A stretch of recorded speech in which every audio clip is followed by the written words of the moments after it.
Welcome to RG kitchen. Welcome to Erode RG kitchen. RG கிச்சனில் இப்போ என்ன பார்க்க போகிறோன்னா வெஜிடபிள் பிரியாணி. வெஜிடபிள் பிரியாணி செய்கிறதுக்கு தேவையான பொருட்கள்: சீரக சம்பா அரிசி 1.5 டம்ளர் எடுத்திருக்கேன்.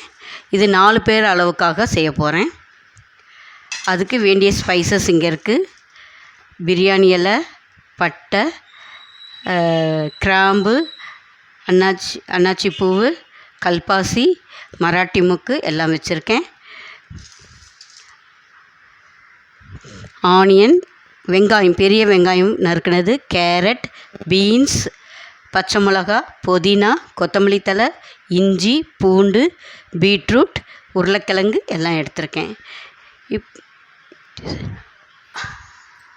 இதுக்கு ஒரு மசாலா ரெடி பண்ண போகிறேன் பிரியாணிக்கு. அதுக்கு புதினா, கொத்தமல்லி தழை, பச்சை மிளகா, பூண்டு, இஞ்சி எல்லாம் சேர்த்து அரைச்சி எடுத்துகிட்டு வர போகிறேன். அரைச்சி காட்டுறேன். பிரியாணி இப்போ செய்கிறதுக்கு குக்கர் வச்சுருக்கேன். குக்கரில் எண்ணெய் விட்டுருக்கேன்.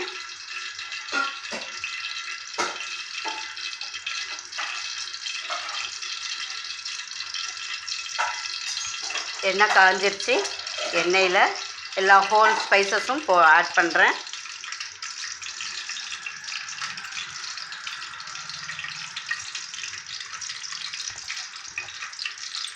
எல்லாமே ஆட் பண்ணியாச்சு.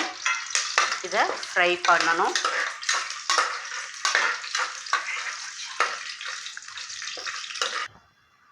எல்லா ஸ்பைசஸும் வறுபட்டுருச்சு. இப்போது இதில் வெங்காயம் சேர்க்க போகிறேன். வெங்காயம் சேர்த்தாச்சு. வெங்காயம் கொஞ்சம் ஃப்ரை ஆகணும்.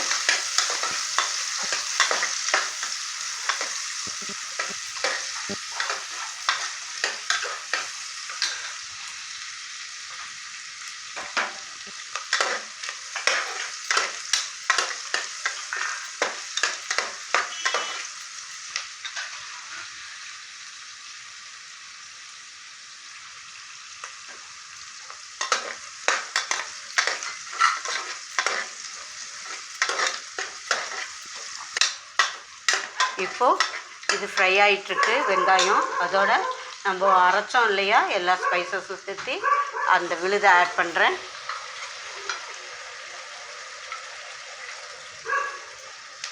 இது நல்லா பச்சை வாசம் போகிறதுக்கு ஃப்ரை ஆகணும். பாதி அளவு ஃப்ரை ஆகும்போது இந்த வெஜிடபிள்ஸ்லாம் ஆட் பண்ணிக்கலாம்.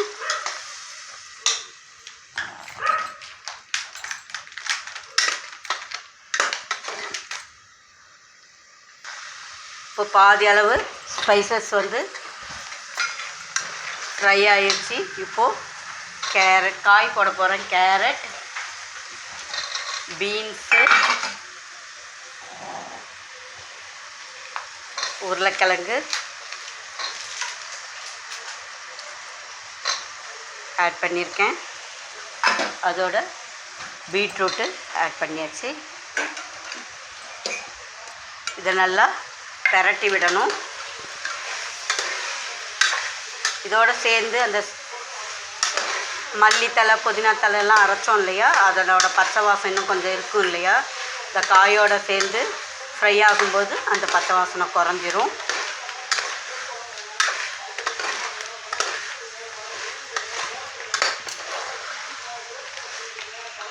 பிரியாணி மசாலா சாப்பிடலாம்.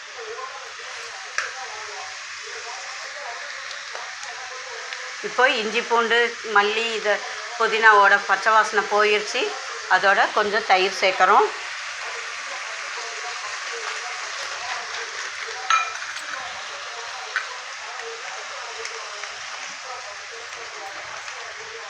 தக்காளி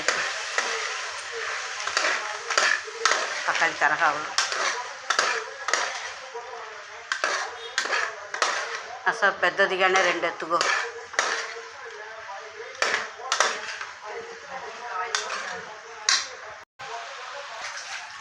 இப்போது தயிர் எல்லாம் கலந்து பச்சை வாசனை போயிடுச்சு. இப்போ தக்காளி ஆட் பண்ணுறோம். தக்காளி போட்டு நல்லா 2 நிமிஷம் ஃப்ரை ஆகணும்.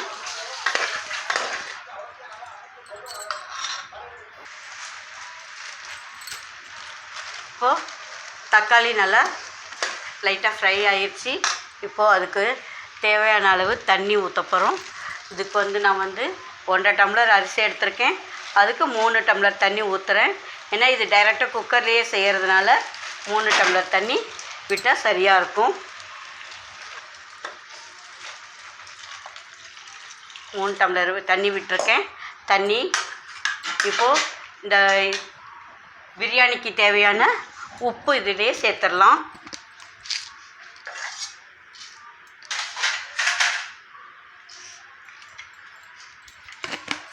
சேர்த்தியாச்சு. சேர்த்து இப்போ நல்லா கலந்து விடணும். கலந்து விட்டாச்சு. இப்போ இது தண்ணி கொதி வரணும்.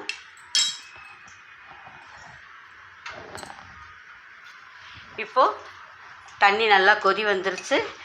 இப்போ அரிசி சேர்த்துறேன். ஊற வச்ச அரிசி சேர்த்துறேன். அரிசி 1/2 மணி நேரம் ஊற வச்சுருந்தேன். அது போதுமானது. அதுக்கு மேலே ஜாஸ்தி நேரம் ஊற வைக்க வேண்டியதில்லை. அதே மாதிரி இப்போ நான் வீட்டில் இருந்த காய் மட்டும் போட்டு செஞ்சுருக்கேன். கேரட்டு, பீன்ஸு, உருளைக்கிழங்கு, பீட்ரூட் போட்டு செஞ்சுருக்கேன். இதோட பச்சை பட்டாணி, காலிஃப்ளவர், நூக்கல், டர்னிப் இதெல்லாம் சேர்த்து செஞ்சாலும் டேஸ்ட் அருமையாக இருக்கும். இப்போது சேர்த்தியாச்சு அரிசி.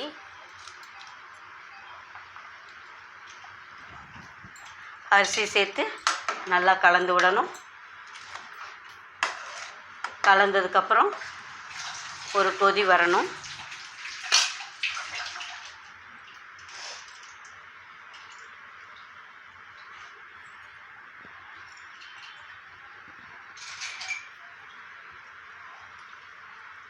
இப்போ கொதி வந்துருச்சு. ஒரு தடவை திருப்பியும் கலந்து விட்டுட்டு லிட்டு போட்டு மூடி வைக்கணும். லிட்டு போட்டு மூடியாச்சு. இப்போ மேலே ப்ரெஷர் வர்ற வரைக்கும் வெயிட் பண்ணலாம். இப்போ ப்ரெஷர் வந்துருச்சு. இப்போது வெயிட் போட்டேன். வெயிட் போட்டு ஒரு விசில் வந்ததும் இப்போ ஆனில் இருக்குது.